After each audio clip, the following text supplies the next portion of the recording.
চিকিৎসকদের ওপর হামলাকারীদের গ্রেপ্তার এবং নিরাপত্তার দাবিতে কর্মবিরতিতে গেছেন ঢাকা মেডিকেলের ইন্টার্ন চিকিৎসকরা। একই দাবিতে সারা দেশে চিকিৎসা না দিতে কমপ্লিট শাটডাউনের ঘোষণা দিয়েছেন। এই কর্মসূচির কারণে চরম দুর্ভোগে পড়েছেন শত শত রোগী। ঘণ্টার পর ঘণ্টা এভাবেই জরুরি বিভাগের সামনে স্ট্রেচারে পড়ে আছে মধ্যবাড্ডার সুবর্ণা আক্তার। অসহ্য ব্যথায় কাতরাচ্ছেন, কিন্তু এই নারী পাচ্ছেন না চিকিৎসা। নিউমোনিয়ায় আক্রান্ত 1.5 মাস বয়সী শিশু রাকিনুরের বাবা কাগজপত্র হাতে অস্থির হয়ে আছেন। সন্তানের চিকিৎসার জন্য জরুরি বিভাগের সামনে কখনো ডাক্তারদের কক্ষে দৌড়াচ্ছেন। এখনই চিকিৎসা না পেলে বাঁচানো সম্ভব না সন্তানকে, কিন্তু কোথাও নেই কেউ। আমার বাচ্চা মারা গেলে কে রিকশা কে নেবে? ভিতরে ডাক্তার নাই, কোনো নার্স নাই, মানে কোনো কিছু নাই। শিশু রাকিনুর কিংবা সুবর্ণার মতো শত শত রোগী কাতরাচ্ছেন ঢাকা মেডিকেল কলেজের সামনে। বেশি বিভাগে ঢাকার বাইরে থেকে আসা রোগী আসছে এখানে একটা ট্রিটমেন্ট করার জন্য। এখন দেখতেছি এখানে সমস্যা, গঞ্জাম মুনতাসি, ডাক্তার নাই, বাইরে খাড়া করে রাখছে। সড়ক দুর্ঘটনায় আহত নরসিংদীর সুমন কয়েক ঘন্টা অপেক্ষা করেও চিকিৎসা না পেয়ে ফিরে যাচ্ছেন। কেউ অপেক্ষা করছেন সেবা পাওয়ার আশায়। আমাদেরকে নর্সদের রেফার করছে আর কি, তো আমরা রুগী নিয়ে আসছি। আসার পর বলতেছে যে আজকে নাকি রুগী ভর্তি করার সময় মানে ডাক্তারদের কর্মবিরতি আর কি, তো আমরা চেষ্টা করছি, ভর্তি করতে পারতেছি না। বেলা 11:15টার দিকে ইন্টার্ন চিকিৎসকদের সাথে বৈঠকে বসে হাসপাতালটির পরিচালক। চিকিৎসা সেবা চালানোর আহ্বান জানান তিনি। আমাদের হাসপাতালে প্রায় 4000 রোগী ভর্তি থাকে। জরুরি রোগী আছে, আইসিইউ, এইচডিইউতে অনেক ভর্তি রোগী থাকে, প্লাস ইমার্জেন্সি সার্ভিসগুলো যেন রোগীরা এটার জন্য এফেক্টেড না হয়। তবে সেই আহ্বানে সাড়া না দিয়ে কমপ্লিট শাটডাউনের ঘোষণা দেন ইন্টার্ন চিকিৎসকরা। জানান চিকিৎসকদের নিরাপত্তায় স্বতন্ত্র স্বাস্থ্য পুলিশ গঠন করতে হবে। এছাড়া স্বাস্থ্য সুরক্ষা আইন পাশের দাবিও তোলেন তারা। সারা বাংলাদেশের যত চিকিৎসক আছেন সমস্ত চিকিৎসক আজকে এখন থেকে কমপ্লিট শাটডাউনে যাবেন। আফসানা আফরোজ জুই, ইন্ডিপেন্ডেন্ট নিউজ, ঢাকা। ইন্টার্ন চিকিৎসকদের ডাকা কমপ্লিট শাটডাউনের বিষয়ে আরো বিস্তারিত জানাতে এই মুহূর্তে ঢাকা মেডিকেল কলেজ হাসপাতাল থেকে যোগ দিয়েছেন সহকর্মী মোহাম্মদ ওমর ফারুক। সরাসরি চলে যাচ্ছি তার কাছে। ওমর ফারুক, আমরা প্রতিবেদনে দেখছিলাম যে কি পরিমাণ ভোগান্তিতে পড়েছেন সেখানে জরুরি সেবার নিতে আসা রোগীরা, এবং সকাল থেকেই কিন্তু আমরা দেখেছি কোনো ধরনের সেবা পাচ্ছেন না তারা। সেক্ষেত্রে এই মুহূর্তে কি ধরনের পরিস্থিতি আপনি দেখতে পাচ্ছেন? উন্নতির কোনো সম্ভাবনা আছে কিনা?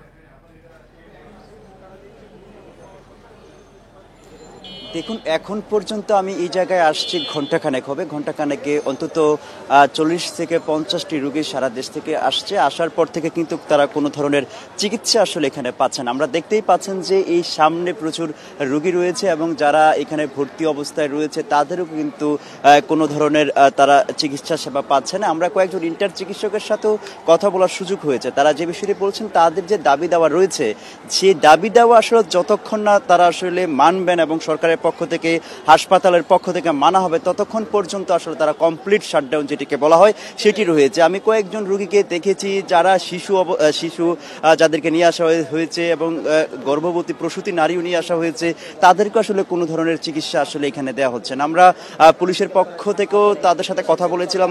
পুলিশ এবং সেনা সদস্যরা টহলরত অবস্থায় এখানে রয়েছে। তবে আমরা যে খবরটি জানি, পরিচালকের কক্ষে এই মুহূর্তে সমন্বয়কারী, সার্জিস এবং অন্যান্য যারা ইন্টার্ন চিকিৎসক আছেন তারা একটি বৈঠকে বসছেন এবং বৈঠক শেষে একটি খবর আসলে জানা যাবে। তবে এখন পর্যন্ত যে খবরটি আপনাদেরকে বলতে পারি, কোনো ধরনের চিকিৎসা সেবা আসলে এখানে দেওয়া হচ্ছে না। যে ঘটনাটি ঘটেছিল গতকালকে, প্রায় 3টি পৃথক ঘটনার কারণে এই অবস্থায় দাঁড়িয়েছে। গতকাল একজন বেসরকারি বিশ্ববিদ্যালয়ের শিক্ষার্থী আহত অবস্থায় এখানে নিয়ে আসা হয়েছে। তারপর থেকে যে বিষয়টি দাঁড়িয়েছে, সে এখানে নিহত হয়েছে। নিহত হওয়ার পর তার স্বজনরা এবং শিক্ষার্থীরা ইন্টার্ন চিকিৎসকের উপর হাত তুলেছে। এরপরে ঘটনাটি শেষের পথেই প্রায় শেষ হয়ে গিয়েছে এবং ইন্টার্ন চিকিৎসকদের সাথে তাদের বোঝাপড়া হয়েছে।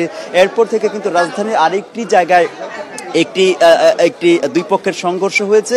এরপর এই সংঘর্ষ যারা আহত হয়েছে এই সংঘর্ষে তাদেরকে কিন্তু এখানে নিয়ে আসা হয়েছিল। এরপর যে ঘটনাটি ঘটেছে যে অপর পক্ষ চাপাতি বা ধারালো অস্ত্র নিয়ে কিন্তু এখানে প্রবেশ করেছে। প্রবেশ করার পর কিন্তু এখানে কয়েকজন ইন্টার্ন চিকিৎসকের উপর হাত তুলেছে। এরপরেও কিন্তু আরেকটি ঘটনা ঘটেছে, একজন নিহত হওয়ার ঘটনা ঘটেছে।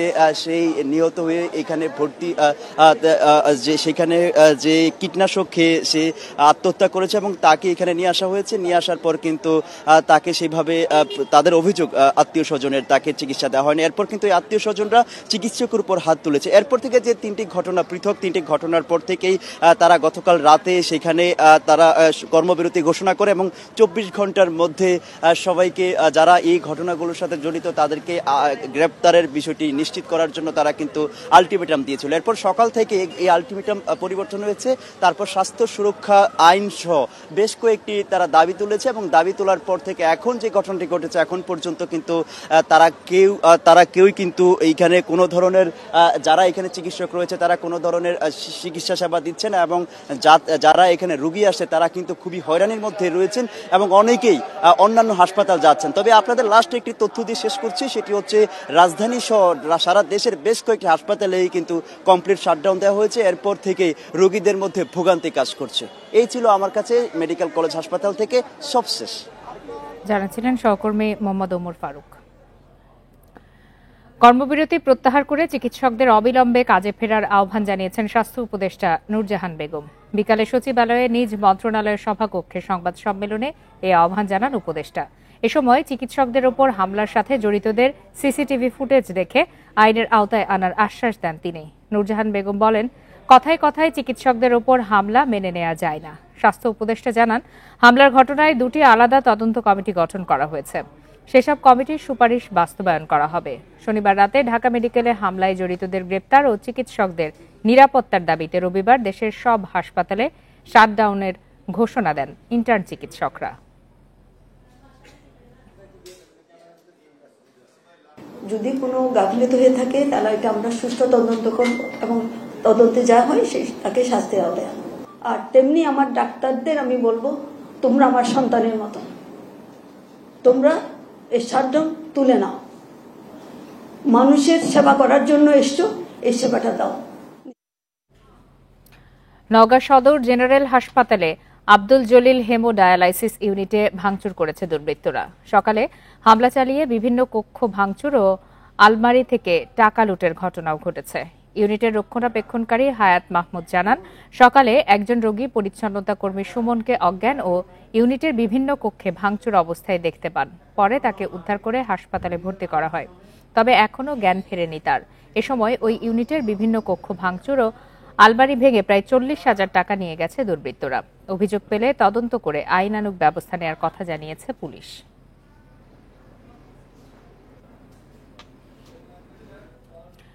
গোপালগঞ্জের কাশিয়ানীতে বাস ট্রাক সংঘর্ষে 6 জনের মৃত্যু হয়েছে, আহত আরও 24 জন। হতাহত সবাই বাসের যাত্রী। সকাল 7:45টার দিকে মাঝিগাতি বাস স্ট্যান্ড এলাকায় খুলনা থেকে ঢাকাগামী ইমাদ পরিবহনের বাসের সাথে ট্রাকের সংঘর্ষ হয়। চালকের চোখে ঘুম ও বেপরোয়া গতির কারণেই দুর্ঘটনা বলছেন যাত্রী ও স্থানীয়রা। রোববার ভোর 4:45টার দিকে 41 যাত্রী নিয়ে ঢাকার উদ্দেশ্যে খুলনার ফুলতলা থেকে যাত্রা করে ইমাদ পরিবহনের একটি বাস। 8:30টার দিকে গোপালগঞ্জের কাশিয়ানীতে একটি ট্রাকের সাথে সংঘর্ষ হয় বাসটি। দুর্ঘটনায় নিহতদের মধ্যে খুলনার সামাদ আলী, তানিয়া আফরোজ, সাবিকুর রহমান এবং গোপালগঞ্জের রোহিত শেখকে শনাক্ত করা হয়েছে। বাসের দ্রুতগতি ও চালকের চোখে ঘুম থাকায় দুর্ঘটনা হয় বলছেন যাত্রী ও স্থানীয়রা। ট্রাকটা যাইতেছে আর পরিবহন মাঝে লাগাই দিয়ে পরিবহনে সবকিছু পড়ে যায়, গাড়ি এই ফিরে ধরুন। বাম পাশে আমাদের ইমাদ গাড়িটা গাছের নিচে পড়ে আছে। পড়ে থাকার পরবর্তীতে আমরা দেখি যে লাশ স্পিডে থাকে এবং এরা ঘুমাই গাড়ি চালাইছে। এই ঘুমের কারণে এই অ্যাক্সিডেন্টটা ঘটছে। দ্রুত ঘটনাস্থলে পৌঁছে উদ্ধার কাজ শুরু করে স্থানীয় লোকজন ও পুলিশ। প্রায় 1 ঘন্টা বন্ধ থাকে ঢাকা খুলনা মহাসড়কের যান চলাচল। পুলিশ দুর্ঘটনা কবলিত বাস ও ট্রাক সরিয়ে নেওয়ার পর সড়কে যান চলাচল স্বাভাবিক হয়। মুখোমুখি সংঘর্ষ হয়। সংঘর্ষ হয়ে দুটি গাড়ি রাস্তার বাম পাশে অর্থাৎ উত্তর সাইডে পড়ে যায়। ওখানে গাছের সাথে লেগে ইমাদ গাড়ির 5 জন যাত্রী ঘটনাস্থলেই নিহত হয়। আর ইমাদ গাড়ির ক্ষয়ক্ষতি হয় প্রচুর। আহতদের বিভিন্ন হাসপাতালে ভর্তি করা হয়েছে, আর নিহতদের মরদেহ ময়নাতদন্তের জন্য গোপালগঞ্জ সদর হাসপাতালে পাঠানো হয়। Independent news. নরসিংদীতে মাইক্রোবাস কাভার্ড ভ্যানের সংঘর্ষে নারী শিশুসহ একই পরিবারের 4 জন নিহত হয়েছেন। আহত হয়েছেন মাইক্রোবাসের চালক সহ আরও 4 জন।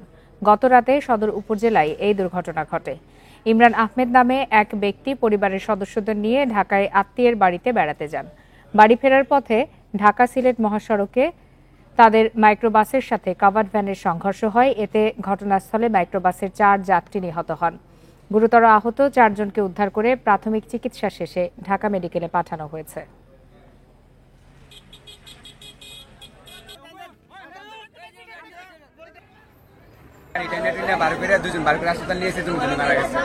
আমাদের সামনে 4 জন মারা গেছে। ফায়ার স্টেশনে একটা অ্যাক্সিডেন্টের সংবাদ পাই। সংবাদ পাওয়ার সাথে সাথে আমাদের রেস্কিউ ইউনিট এবং আমাদের অ্যাম্বুলেন্স গাড়ি নিয়ে আমরা ঘটনাস্থলে আসতে সক্ষম হই। সেখানে এসে আমরা দেখতে পাই যে একটি শাহ সিমেন্ট যে গাড়ি কাভার্ড ভ্যান এবং আছে একটি মাইক্রোবাস, এই দুটি গাড়ির সাথে সংঘর্ষ হয়েছে। সড়ক দুর্ঘটনায় মেহেরপুর ও চট্টগ্রামের 2 জন নিহত হয়েছেন। আহত হয়েছেন আরও 1 জন। স্থানীয়রা জানান, সকালে বামন্দি বাজার থেকে মোটরসাইকেলে করে মেহেরপুরের দিকে যাচ্ছিলেন নোমান। অলিনগরে পৌঁছালে এক পথচারীকে রাস্তা পারাপারে সাইড দেন। এ সময় মোটরসাইকেলটি নিয়ন্ত্রণ হারিয়ে সড়কের পাশে পড়ে যায়। ঘটনাস্থলে মৃত্যু হয় নোমানের। এদিকে শনিবার রাতে চট্টগ্রামে বাইজিদ বোস্তাবি সড়কে রাস্তা পার হওয়ার সময় ট্রাকের চাপায় নিহত হন সাদমান সানিদুর নামে বাংলাদেশি বংশোদ্ভূত আমেরিকান নাগরিক।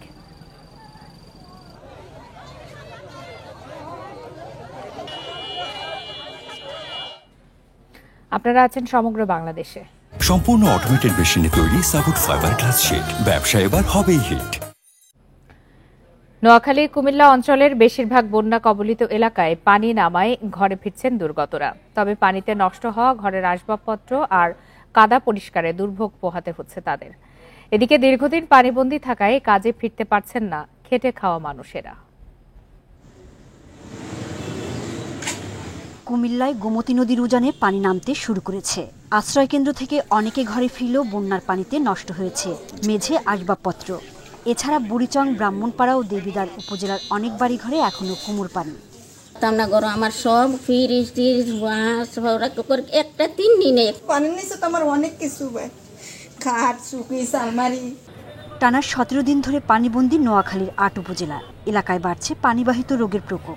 দীর্ঘস্থায়ী জলাবদ্ধতার কারণে দোকানপাট খুলতে পারছেন না ক্ষুদ্র ব্যবসায়ীরা। চরম অর্থকষ্টে ভুগছেন অনেকে।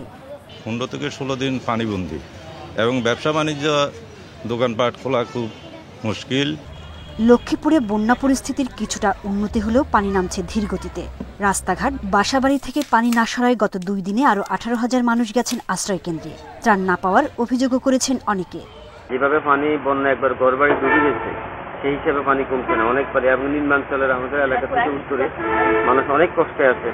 ফেনীর বিভিন্ন আশ্রয়কেন্দ্রে এখনও অবস্থান করছে 10,000 মানুষ। পানি নামার পর যারা বাড়ি ফিরছেন তাদের নামতে হচ্ছে নতুন সংগ্রাম। যারা বসাচ্ছে সব পৌঁছে গেছে এই বন্যার কারণে। এরকম বন্যার পানি গত 100 বছরের ভিতরে মুরব্বীরা, বাচ্চা ছাড়া কেউ দেখে নাই। সংশ্লিষ্ট সকল ডিপার্টমেন্ট যে ক্ষয়ক্ষতিটা এই বন্যায় হয়েছে তারা অ্যাসেসমেন্ট করবে, আমাকে জানাবে এবং সংশ্লিষ্ট মন্ত্রণালয়ে পাঠাবে। চাঁদপুরে বন্যার্ত 2 লাখের বেশি মানুষ। জেলায় বন্যার কারণে 300 কোটি টাকার ক্ষতি হয়েছে বলে ধারণা করা হচ্ছে। সোহেলি জাহান, ইন্ডিপেন্ডেন্ট নিউজ। বন্যা পরিস্থিতির আরো খবর জানাতে এবারে লক্ষ্মীপুর ও ফেনী থেকে যোগ দিয়েছেন সহকর্মীরা। শুরুতেই চলে যাচ্ছি লক্ষ্মীপুরে, সেখান থেকে আছেন সহকর্মী আব্বাস হোসেন। আব্বাস হোসেন, পানি তো বেশিরভাগ জায়গায় নামতে শুরু করেছে, সেক্ষেত্রে কি ধরনের প্রভাব দেখতে পাচ্ছেন? মানুষের দুর্ভোগ কি আরো বেড়েছে কিনা? আর আশ্রয় কেন্দ্রে যারা এখন পর্যন্ত রয়েছেন তারা কি ধরনের সাহায্য সহযোগিতা পাচ্ছেন?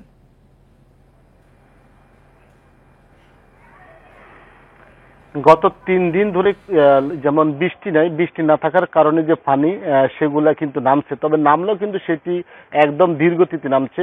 অর্থাৎ এখানে অভিযোগ রয়েছে ডাকাতিয়া, রহমতখালী, ভুলুয়া এবং বীরেন্দ্র যে খালগুলো রয়েছে সেগুলো অবৈধ দখলদাররা দখল করার কারণে মূলত এই পানি নামার যে অবস্থা সেটি ধীরগতিতে নামছে, এমনটি পানি উন্নয়ন বোর্ডের পক্ষ থেকে বলা হয়েছে।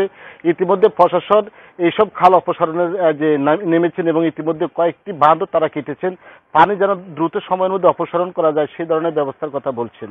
তবে আমি এখন যেখানে আছি আপনি দেখতে পাচ্ছেন যে এই এলাকায় কিন্তু এখনো যে মানে হাঁটুর উপরে পানি রয়েছে, অর্থাৎ দোকানপাট থেকে বাসাবাড়ি সবগুলোই কিন্তু এখনো পানির নিচে রয়েছে।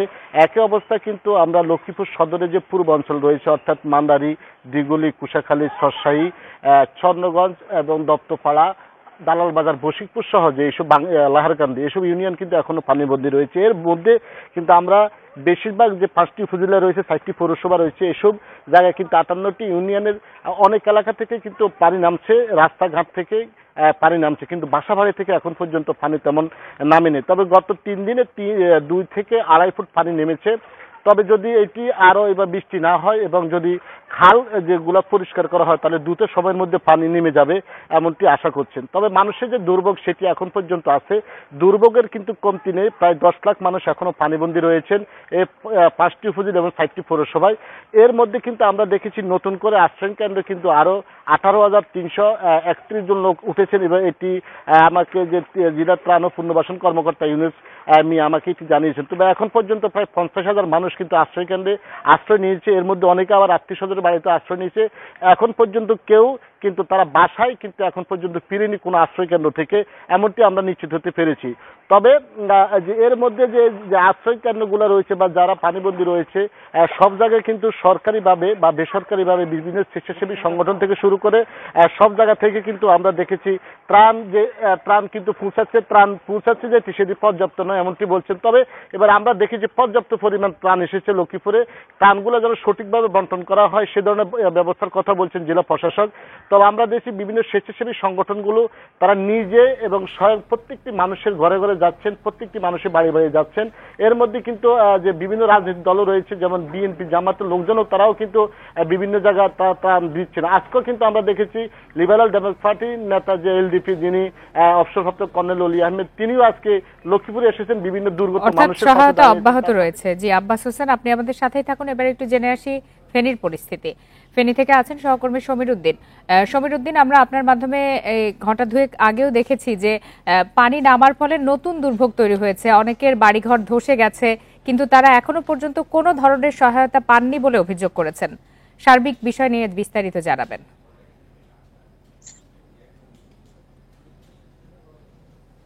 অংশে পানি আছে, সেখানে কিছু মানুষ আশ্রয় কেন্দ্রে আছে, সেটির পরিমাণ হচ্ছে 10,000।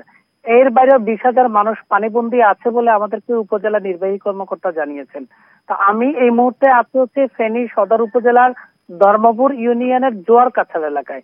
সেখানে একজন ব্যক্তি আছেন যিনি প্রবাসে গিয়েছেন কিছুদিন আগে, এখান থেকে ব্যাংক লোন এবং ধার দেনা করে তিনি দুবাই গিয়েছিলেন। যাওয়ার পর সেখানে যে জিনিসটা হয়েছে, এখন তার যে বাড়িটি আছে বাড়িটি একেবারে মাটির সাথে মিশে গেছে। এটি মাটির ঘর, তার যে ভিটের যে অংশ, মাটির অংশ একেবারে চলে গেছে। এই ঘরে তারা এখন বসবাস করতে পারছে না। এরা এখন অন্যের বাড়িতে গিয়ে আশ্রয় নিয়েছে।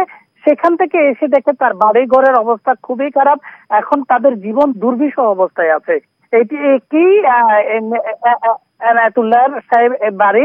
এখন তারা বলছে প্রশাসনের পক্ষ থেকে তাদের বাড়িটি পরিদর্শনে কেউ আসেননি, তাদেরও কেউ তালিকা করেনি, তবে ত্রাণ সামগ্রী এসেছে বিভিন্ন স্বেচ্ছাসেবীর মাধ্যমে।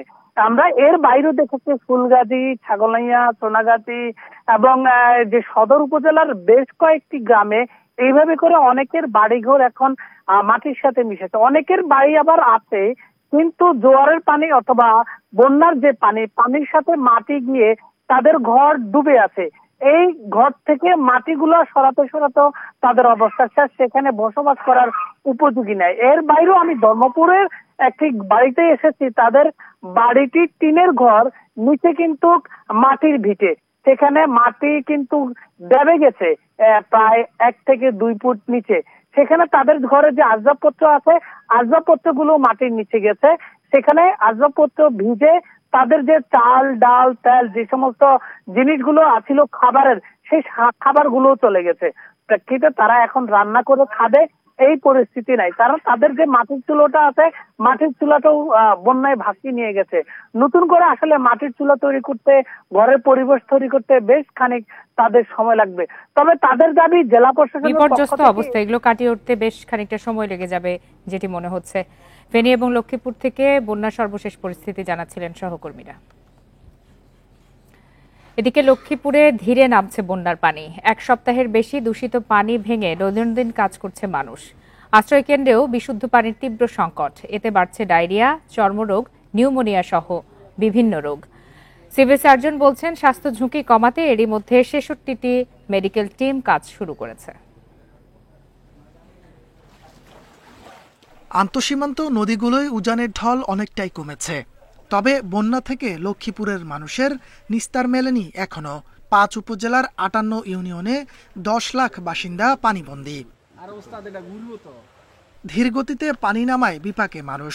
দূষিত পানিতে চলাফেরার কারণে বাড়ছে চর্মরোগ, আর বিশুদ্ধ পানির অভাবে ডায়রিয়ায় ভুগছেন অনেকে। নানান রোগে আক্রান্ত হয়ে যেমন জ্বর, ঠান্ডি, কাশি এগুলো দেখা দিয়েছে। কোনো অনুদান নাই, এই পর্যন্ত আমরা কিছু পাই না, সব অনুদান অন্যদিকে যাইতেছে। এসব রোগে শিশু ও বৃদ্ধরাই আক্রান্ত হচ্ছেন বেশি।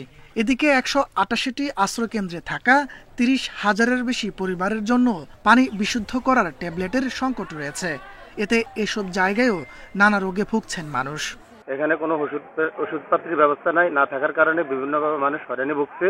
ডায়রিয়া, সর্দি, জ্বর, কাশি, অ্যালার্জি, আমরা কোনো কারোর থেকে আজ পর্যন্ত কোনো ওষুধ বিশুদ্ধের কোনো পাইতেছি না। বন্যা পরবর্তী স্বাস্থ্য ঝুঁকি বিবেচনায় জেলায় ৬৬টি মেডিকেল টিম মাঠে নেমেছে। এছাড়া ঢাকা থেকেও আনা হয়েছে একাধিক চিকিৎসক দল। বন্যার পানির কারণে আমরা তাদেরকে ওখানে মেডিকেল টিমের মাধ্যমে সহায়তা দিচ্ছি। আমাদের স্বাস্থ্য বিভাগের মেডিকেল টিম ছাড়াও বৈষম্য বিরোধী ছাত্র আন্দোলনের পক্ষ থেকে মেডিকেল টিম এসছে, এবং এছাড়াও বিভিন্ন স্বেচ্ছাসেবী সংস্থার পক্ষ থেকেও মেডিকেল টিম বেশ কয়েকটা কাজ করে যাচ্ছে, ওরা আমাদের সাথেও সহযোগিতা করছে। গত এক সপ্তাহে লক্ষ্মীপুরের অন্তত ২০,০০০ মানুষকে পানিবাহিত বিভিন্ন রোগের চিকিৎসা দেওয়ার কথা জানিয়েছে স্বাস্থ্য বিভাগ। Independent news. আলোচনা সভা, দোয়া সহ নানা কর্মসূচির মধ্য দিয়ে সারা দেশে পালিত হচ্ছে বিএনপির ৪৬তম প্রতিষ্ঠাবার্ষিকী। সকালে বগুড়ায় দলীয় কার্যালয়ে পতাকা উত্তোলনের পর বৈষম্য বিরোধী ছাত্র আন্দোলনে নিহতদের প্রতি শ্রদ্ধা জানানো হয়। বন্যার কারণে অন্য সব অনুষ্ঠান বাতিল করা হয়েছে। খুলনায় আলোচনা সভা, দোয়া ও মিলাদ মাহফিলের আয়োজন করা হয়।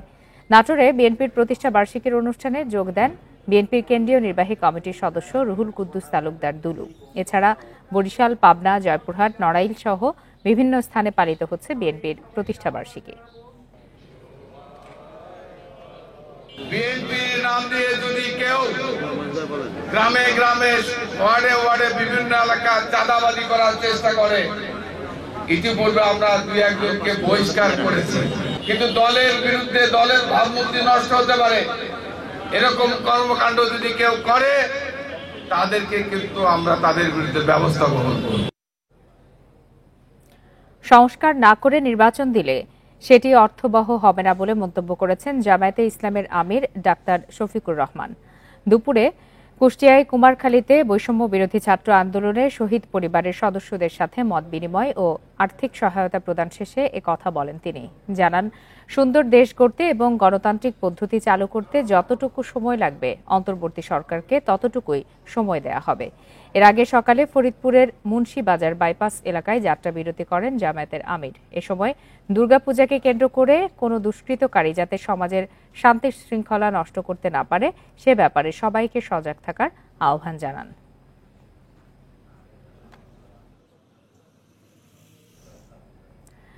নারায়ণগঞ্জের রূপগঞ্জে গাজী টায়ার কারখানায় লুটপাট, আগুনের ঘটনায় জানতে গণশুনানি হয়েছে। বেলা ১১টা থেকে দুপুর ২টা পর্যন্ত ৭৮ জনের সঙ্গে কথা বলেন তদন্ত কমিটির সদস্যরা। তদন্ত কমিটির প্রধান অতিরিক্ত জেলা ম্যাজিস্ট্রেট হামিদুর রহমানের নেতৃত্বে ৮ সদস্য এ সময় উপস্থিত ছিলেন। এতে অংশ নেন প্রত্যক্ষদর্শী, এলাকাবাসী ও নিখোঁজদের স্বজনরা। তদন্ত কমিটির কাছে ঘটনার বর্ণনা দেন তারা। সবার বক্তব্য যাচাই বাছাই করে সঠিক ঘটনা তদন্ত প্রতিবেদনে তুলে ধরার কথা জানিয়েছে কমিটির সদস্যরা। এদিকে গণশুনানি চলাকালে নিখোঁজদের সন্ধান দাবিতে ঢাকা-সিলেট মহাসড়ক অবরোধ করে বিক্ষোভ করেন স্বজনরা।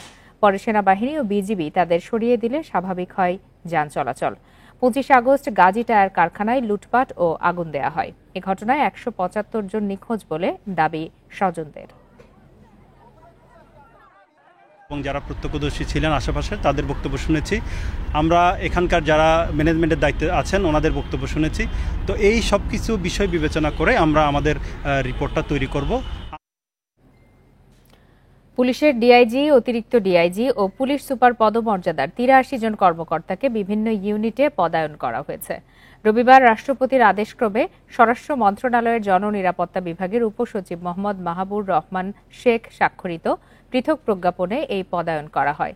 এর মধ্যে 33 জন ডিআইজি, 9 জন অতিরিক্ত ডিআইজি ও 41 জন পুলিশ সুপার রয়েছেন। 5 আগস্ট আওয়ামী লীগ সরকার পতনের পর অন্তর্বর্তী সরকার ক্ষমতায় আসার পর পুলিশ কর্মকর্তাদের বদলি ও পদায়ন হচ্ছে। পুলিশের আইজি সহ বিভিন্ন মহানগরের কমিশনারেরাও বদলি করা হয়েছে। এছাড়া বাধ্যতামূলক অব্যাহতি দেওয়া হয়েছে অনেক পুলিশ সদস্যকে।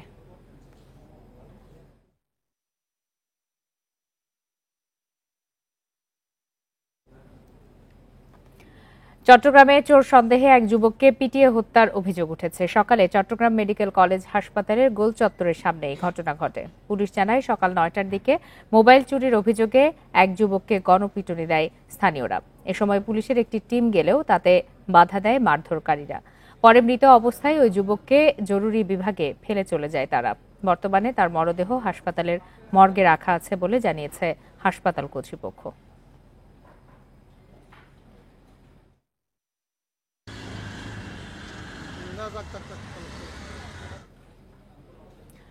নওগাঁয় বিদ্যুৎ স্পৃষ্ট হয়ে এক শিশুর মৃত্যু হয়েছে।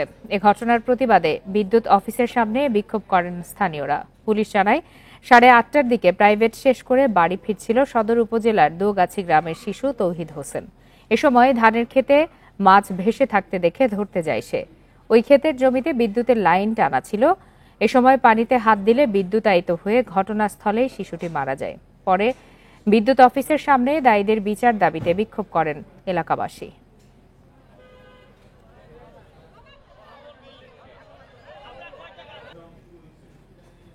এসালমের মালিকানাধীন 6 ব্যাংক সহ 9টি ব্যাংকের পে অর্ডার, চেক ও ব্যাংক গ্যারান্টি গ্রহণ না করার নির্দেশ দিয়েছে চট্টগ্রাম বন্দর কর্তৃপক্ষ। এসব ব্যাংকের তারল্য ঘাটতি থাকায় লেনদেন নিষ্পত্তিতে জটিলতা দেখা দিয়েছে। এর মধ্যে 5 ব্যাংকে 1100 কোটি টাকা আমানত রেখে বিপাকে পড়েছে চট্টগ্রাম বন্দর।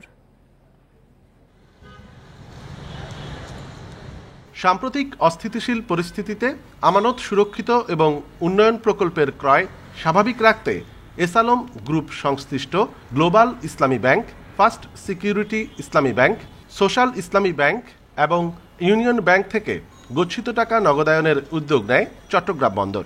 তবে দফায় দফায় চেষ্টা করেও এই 4 ব্যাংকের 21 শাখাতে গচ্ছিত প্রায় 926 কোটি টাকার তহবিল আদায় করতে পারেনি। এর আগে পদ্মা ব্যাংকে 22টি হিসাবে 179 কোটি টাকার আমানতের মেয়াদ পূর্ণ হলেও গত বছরের ফেব্রুয়ারি থেকে বন্দর সুদ পাচ্ছে না, ফেরত পাচ্ছে না আমানত। এসব কারণে এই 5 ব্যাংক ও কেন্দ্রীয় ব্যাংকে চিঠি দিয়েছে কর্তৃপক্ষ। ব্যাংকের প্রতিনিধিদেরকে ডেকেছিলাম এবং তাদেরকে বলেছি আমাদের আমানতগুলা কখন ফেরত দেবে একটা সুনির্দিষ্ট ডেট যেন তারা বলে। তো সেই হিসেবে তারা আমাদেরকে চিঠি দিয়ে জানিয়েছে তারা এগুলা ফেরত দিতে ইচ্ছুক। কেউ কেউ সময় চাচ্ছে, কেউ কেউ বলছে তারা যে বিনিয়োগ করেছে সেই বিনিয়োগের রিটার্ন তারা না পেলে ফেরত দিতে তাদের দেরি হবে। আমানত ফিরে পেতে অপেক্ষা করা ছাড়া কোনো উপায় নেই বলে মনে করছে বিশেষজ্ঞরা। আস্থা যখন অর্জন হবে তখন আমানত সংগ্রহ, আমানত আসবে এবং টাকা ফেরত দিতে অসুবিধা হবে মনে করি না। তাছাড়া সরকারের তো একটা ইন্টারিম একটা পরিকল্পনা রয়েছে যে এসালম গ্রুপের যে সহায় সম্পত্তি আছে সম্পত্তি লিকুইডেট করে ওখান থেকে টাকা উদ্ধার করার একটা চেষ্টা। জাহাজ ভেড়ানো, পণ্য উঠানামা, ইয়ার্ড ভাড়া এবং নিজস্ব জমির ভাড়া সহ বিভিন্ন খাত থেকে প্রতি বছর এই অর্থ আয় করে বন্দর কর্তৃপক্ষ। এই তহবিল থেকেই বন্দরের চলমান অবকাঠামো উন্নয়ন ও বিভিন্ন প্রকল্প বাস্তবায়নের পাশাপাশি যন্ত্রপাতি, জনবল ও পরিচালন ব্যয়ও নির্বাহ করা হয়। অনুপম শীল, ইন্ডিপেন্ডেন্ট নিউজ, চট্টগ্রাম। যমুনা সেতুর টোল আদায় ও পরিচালনা কাজের ঠিকাদারি প্রতিষ্ঠানের পরিবর্তন করা হয়েছে। দরপত্রের মাধ্যমে সর্বনিম্ন দরদাতা হিসাবে China road and bridge corporation company এই দায়িত্ব পায়। রবিবার রাত 12টা থেকে প্রতিষ্ঠানটি কাজ শুরু করেছে। প্রথম দিনেই যানবাহন দ্রুত পারাপারে ফাস্ট ট্র্যাকের 7টি বুথ চালু করার সিদ্ধান্ত নেওয়া হয়। বিষয়টি নিশ্চিত করেছেন বাংলাদেশ সেতু কর্তৃপক্ষের পরিচালক আলতাফ হোসেন শেখ। নতুন ঠিকাদার প্রতিষ্ঠান নিয়োগের পর যমুনা সেতু পরিদর্শন করেন কর্মকর্তারা। নতুন প্রতিষ্ঠানকে সেতু পরিচালনার দায়িত্ব দেয় প্রাক্কলিত মূল্য থেকে সরকারের 15,11,33,117 টাকা সাশ্রয় হবে।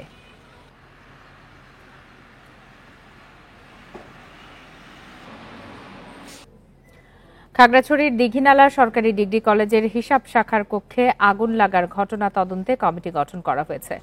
আগামী 7 দিনের মধ্যে তাদের প্রতিবেদন দিতে বলা হয়েছে। কলেজের উপাধ্যক্ষ তরুণ কান্তি চাকমা জানান, শনিবার সকালে প্রশাসনিক ভবনের নিচ তলায় আগুন লাগে। এতে হিসাব শাখার কলেজের গুরুত্বপূর্ণ নথিপত্র, টাকা আদায়ের রসিদ পুড়ে যায়। ঘটনা তদন্তে কলেজের প্রভাষক দুলাল হোসেনকে প্রধান করে 3 সদস্যের কমিটি গঠন করা হয়েছে। আগুন লাগার বিষয়টিকে রহস্যজনক বলছেন স্থানীয়রা। কলেজের দুর্নীতি আড়াল করতে এই ঘটনা বলে ধারণা তাদের।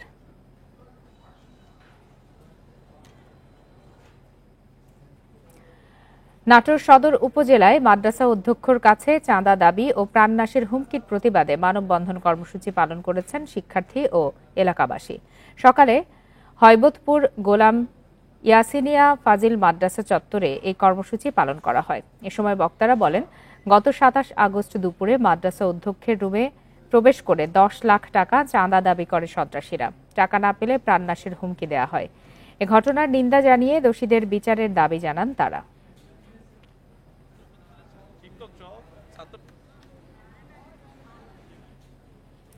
কুষ্টিয়ার মিরপুরে শিক্ষকের উপর হামলা ও মিথ্যা অভিযোগ দায়েরের প্রতিবাদে মানববন্ধন করেছে সন্দাহ মাধ্যমিক বিদ্যালয়ের শিক্ষক শিক্ষার্থীরা। দুপুরে বিদ্যালয় মাঠে এই কর্মসূচি পালন করা হয়। প্রধান শিক্ষক সুকমান আলী জানান, গত 27 আগস্ট 9ম শ্রেণীর এক ছাত্রীকে অপহরণের চেষ্টা করে মোস্তাফিজুর রহমান দীপু নামের এক বখাটে ও তার সহযোগীরা। শিক্ষক শিক্ষার্থীদের বাধায় তা সম্ভব হয়নি। পরের দিন দীপু ও স্কুলের কয়েকজন শিক্ষকের নামে থানায় মিথ্যা অভিযোগ করে। এ ঘটনা জানার পর স্কুলের শিক্ষক শিক্ষার্থীরা হামলাকারীদের গ্রেপ্তার ও বিচারের দাবি জানান।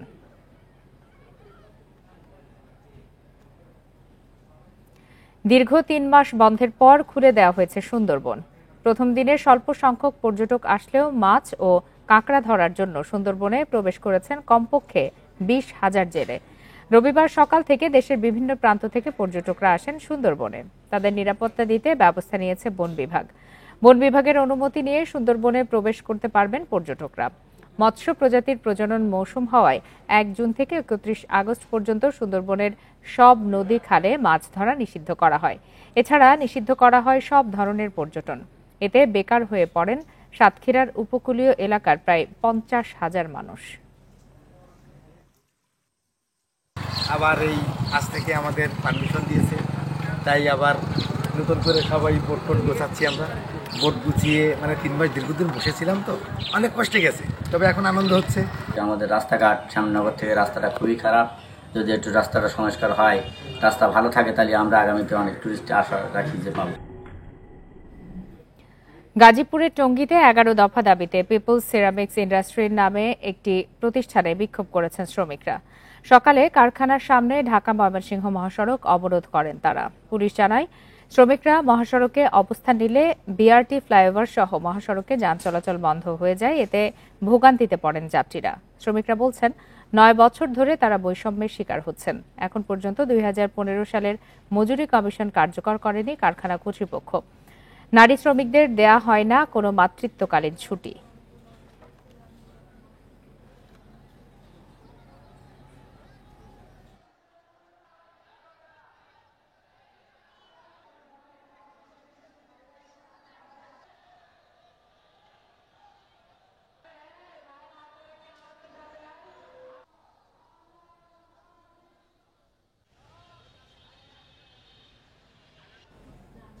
এরই সাথে শেষ করছে আজকে সমগ্র বাংলাদেশ। ইন্ডিপেন্ডেন্ট টেলিভিশনের সব খবরের আরো বিস্তারিত জানতে চোখ রাখুন ফেসবুক, ইউটিউব আর এক্সে। ধন্যবাদ সবাইকে।